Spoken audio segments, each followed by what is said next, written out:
Alright folks, now it's no secret Tales of the Walking Dead was one of the more divisive spin-offs to come out of the Walking Dead universe. What was seen by fans as an opportunity to fill in gaps that were left unexplored turned out to be a conglomerate of experimental ideas at varying levels of quality. But since its airing back in 2022, we haven't gotten any official word on a second season. In fact, it seems like it's kind of been left in the past entirely. There were brief rumors back in 2023 of AMC looking to make a new series titled More Tales from the Walking Dead universe, but it's 3 years later now, and those rumors have not materialized. Now, I've made it no secret, I was not a fan of this series at all, and judging by some of your guys' comments on my past videos, I'm not alone in this. But what I fear is AMC misinterpreting our displeasure with the series as a disinterest in the concept as a whole. A series with the anthology format exploring different stories within this universe is a genius idea. It just wasn't given the love, concepts, and most importantly budget for it to be something really special in my opinion. So today, I would like to give my take on how I would execute a Tales Season 2.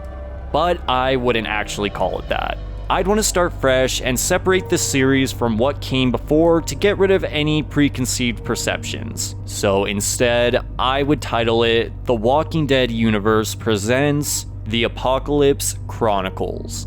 And today, I brought over my good friends Jerry's Takes and Theo Hunt to propose their ideas for an episode to show whoever may be watching with the power to make this happen just how much potential this concept holds if they were to take another crack at it. So stick around till the end to hear their thoughts.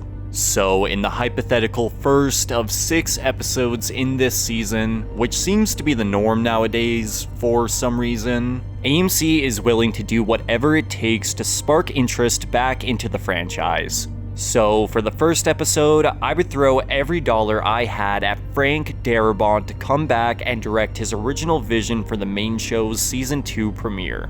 Yeah, I know, it would never happen. Lawsuits and stuff, but let me dream a little.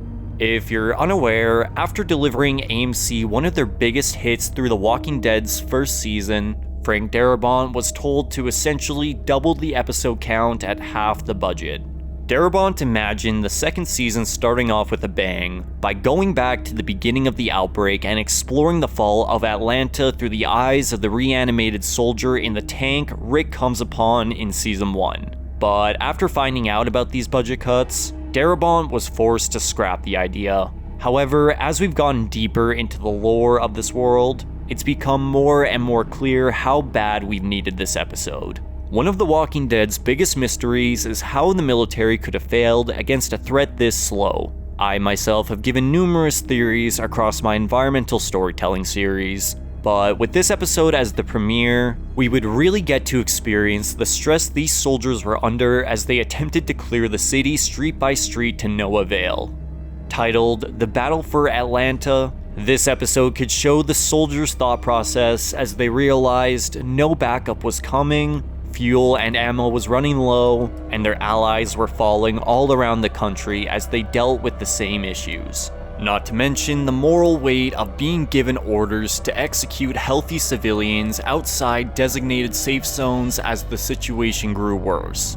You could even have a scene depicting the battle at the CDC, which would just be the coolest thing ever to see on screen, while featuring cameos of long-dead characters such as Andrea and Amy within the city throughout the episode as originally intended, all culminating in a Rogue One-like ending as all the characters we've grown to care about, including Sam Witwer starring as our protagonist, fall as the dead surround their tank, with the final shot mirroring the same from the original show's Season 1 premiere.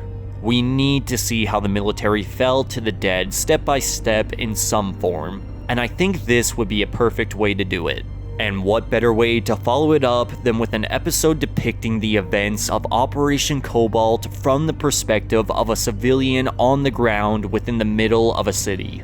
With this chapter either titled Sunset in reference to the Sunset Protocol, or In the Streets, referencing Shane's line from a flashback in Season 2, We would follow Tobias in the days preceding the bombings as we learn his family had never made it home after separating from Madison, leaving him to ride this thing out alone in paranoia. Here we could get a really in-depth look at what it was like to live in fear as the dead and soldiers alike hunted you in the streets, before witnessing the destruction of Operation Cobalt firsthand as Tobias fights for his life to escape Los Angeles. I'm imagining a scene where the streets are filled with smoke, fire, and walkers while the infrastructure crumbles all around. But against all odds, Tobias manages to find all the essential items needed to survive, such as a gas mask, weapons, etc., ending with his successful escape and survival as he chooses to go north, implying his eventual discovery of Portland, one of the last surviving cities in the country. Operation Cobalt is ripe with potential for amazing scenes. It's like The Walking Dead's equivalent to the bombs dropping in Fallout, so I more than anything want to see it depicted in its full glory. The Dead City intro gives us another taste of this, but come on AMC, give it to us.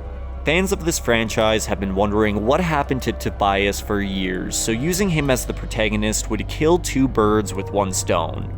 And having the 1-2 punch of episodes depicting the outbreak and Operation Cobalt would act as a perfect intro to this series. Now, for episode 3, I would like to take more of an artistic approach and bring The Walking Dead back to its horror roots. The Farrell family featured in The Walking Dead Season 11, Episode 6 has had me intrigued for years now. Who were they? Was this their house? What happened for them to lose their humanity like this? Well, this is exactly what I would like to explore for our third episode titled Responsibility, as these people look to be relatively young during 1106, so I'd imagine they were kids when the outbreak began. Picture an episode depicted in black and white, similar to The Werewolf by Night special by Marvel, that chronicles the lives of the children within this creepy house whose parents never made it home during the outbreak. I'm imagining a scene where the kids are huddled up in the corner of a room days after the fall while the dead claw at their windows under the backdrop of a dark and stormy night, as the oldest of the bunch attempts to keep their composure for the sake of their siblings. The main theme would follow along the lines of, in the end, family is all you have, as the kids slowly descend into savagery and lose their minds while embracing a cannibalistic lifestyle together as the years go by. We'd see them hunt together, lure in unsuspecting survivors, create passageways behind walls, and overall witness them slowly become animalistic in nature as the world rots away around them. This episode, more than anything, would be used to convey just how scary the end of the world was, not just for a child, but for anybody. After 15 years of dropping these things like they're nothing, it would be nice to be reminded of not only the horror the dead bring, but the sadness of the apocalypse as well. Now, for episode 4, similar to episode 2, I would like to use an old mystery to elaborate on another plot point we've already visited. After 8 or so years, I would want AMC to once again throw all the money they had at Corey Hawkins to reprise his role of Heath to close out that chapter of the show.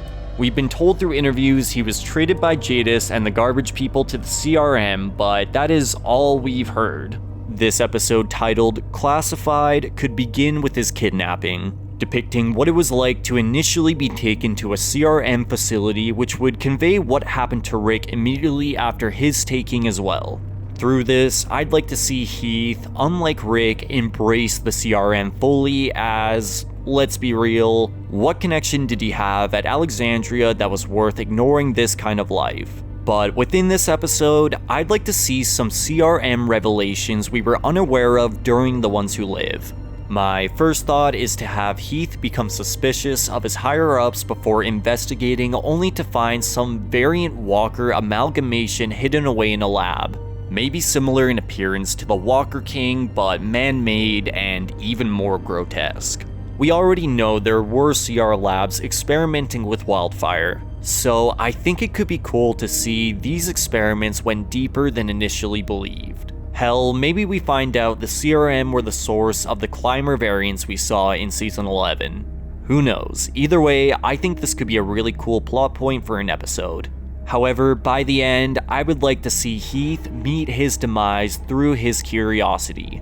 I think it would be cool to see Beale instruct a soldier to give Heath false information about someone who could help him with what he knows in Omaha, only to put him perfectly in place for the gas bomb massacre, which would not only show us the end of Omaha from an on-the-ground perspective, but would give this scene from World Beyond a much greater impact retroactively. With Heath dying, their experiments would remain a secret, keeping in line with what we know from the ones who live, but would leave the door open for some crazy stories to tell going forward. Now, for episode 5, I'd like to explore an idea proposed by both Michonne in the main show season 3 and Kenny from Telltale's The Walking Dead. Why don't survivors just find a boat and sail out to an island off the coast? Well, we did briefly touch on this topic back in Fear Season 2 as our crew made their way down the coast to Mexico.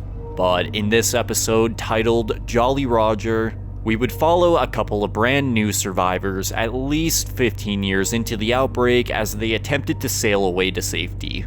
However, if we're expanding on the concepts presented back then, I would love to see an episode depicting a whole network of old-school pirate-like raiders out on the open sea braving the apocalypse through this new lifestyle.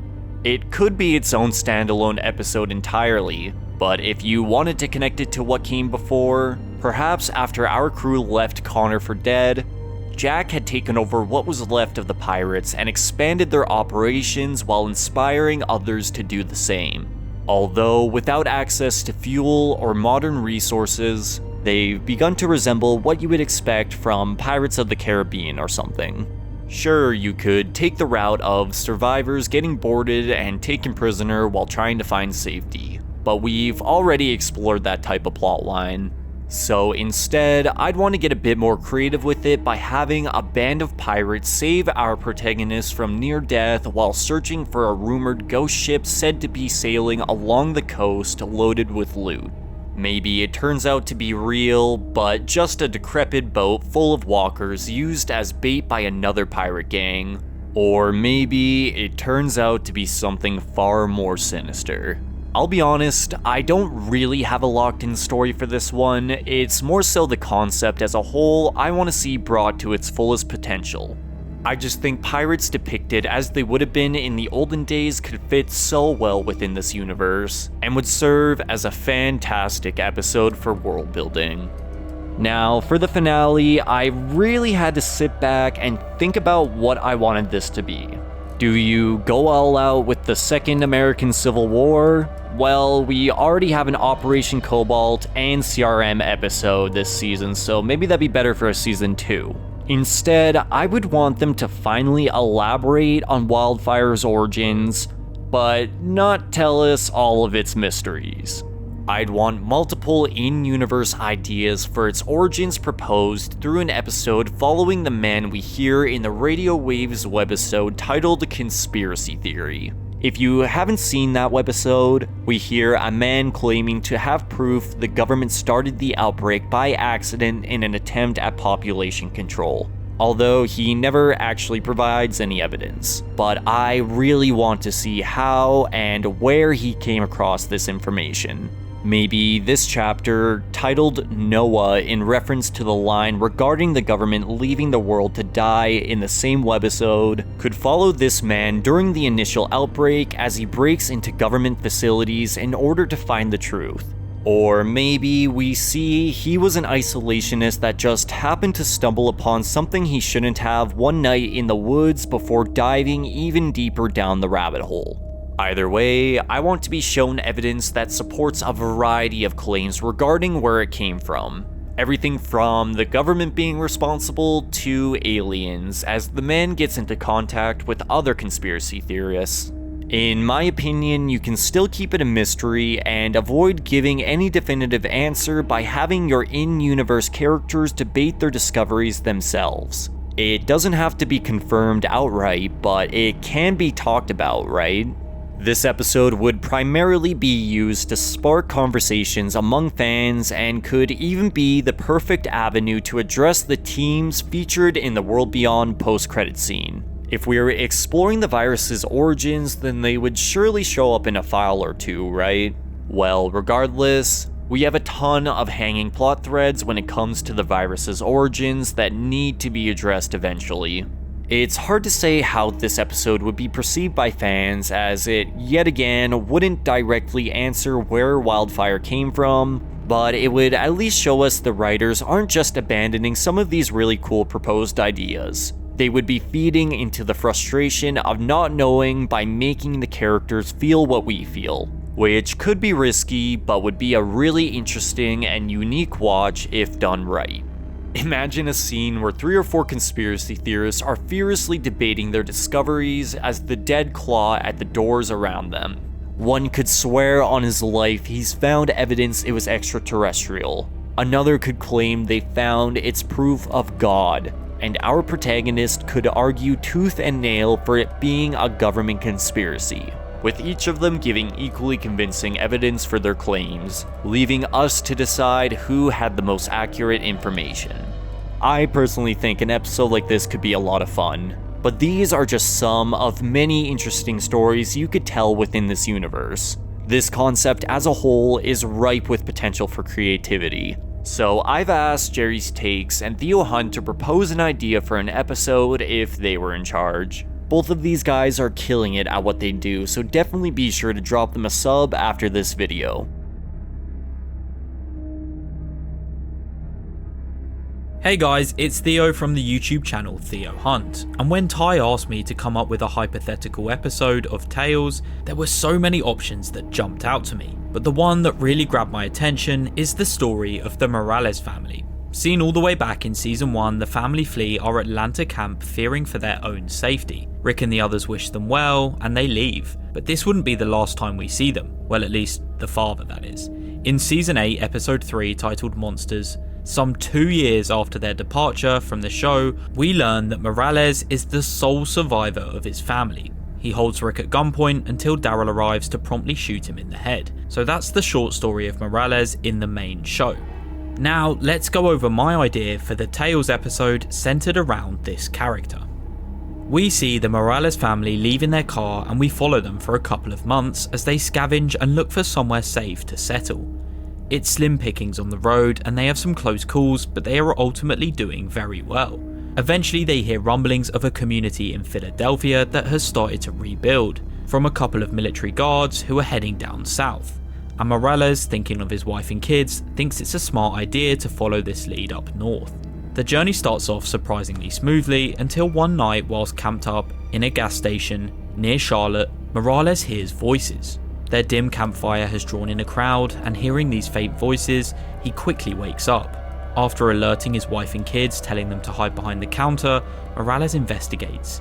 He overhears 2 young men saying they get in quick and kill whoever's inside before robbing their stuff. It's here Morales is forced to take his first life as he kills 3 men that night protecting his family, but Morales is never truly the same. He starts to grow distant from his wife after the events of this night, and the journey starts to get tougher.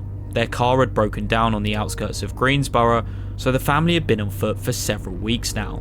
Low on food, morale and water, they are growing desperate. And Morales has resorted to going on scouting missions by himself and robbing other survivors just to get by. However, one day Morales robs the wrong people, and after stealing a couple of unattended rabbits by a campfire, he assumes he's gotten away. But the small group have tracked him back to an abandoned building, where a gunfight ensues. It's here Morales survives and manages to successfully kill the small group attacking him, but it comes at a grave cost, as his wife is caught in the crossfire, slowly dying in his arms. To make matters worse, the gunfire has attracted a large group of walkers who close in on Morales and his 2 kids. He tries to lead the horde away, but the 2 kids get pursued by a couple of other walkers who take up the rear of the herd. They ultimately catch up to the 2 kids, devouring them, and Morales later sprints through the forest looking for his missing kids, only to find this gruesome sight. The episode would end with a montage of Morales surviving and murdering people with no remorse, as he is truly unhinged, with nothing left to live for. After a short time, he ends up in Virginia, where he is ambushed one night by Simon and a small group of saviors who offer him salvation, to which he obliges, joining the saviors. This episode would not only serve as an insight into the heartbreaking story of Morales and his family, but would also flesh out his journey to Virginia and explain why he became so cold. Being a Season 1 character, I can see OG fans loving this episode, as well as the new wave, due to the brutal but realistic tone the episode would have that made the earlier seasons of the main show so vastly popular. I mean, it would be so cool for the episode to end with Morales being inside the outpost and hearing on a walkie-talkie that Daryl and Rick had arrived. This would just be amazing as it links to the main show directly, serving as somewhat of a prequel of events to what unfolded in Season 8 Episode 3, and in my opinion, this episode would make a great addition to the Walking Dead universe. But yeah, a huge thank you to Ty for having me on, and I hope to see you all soon.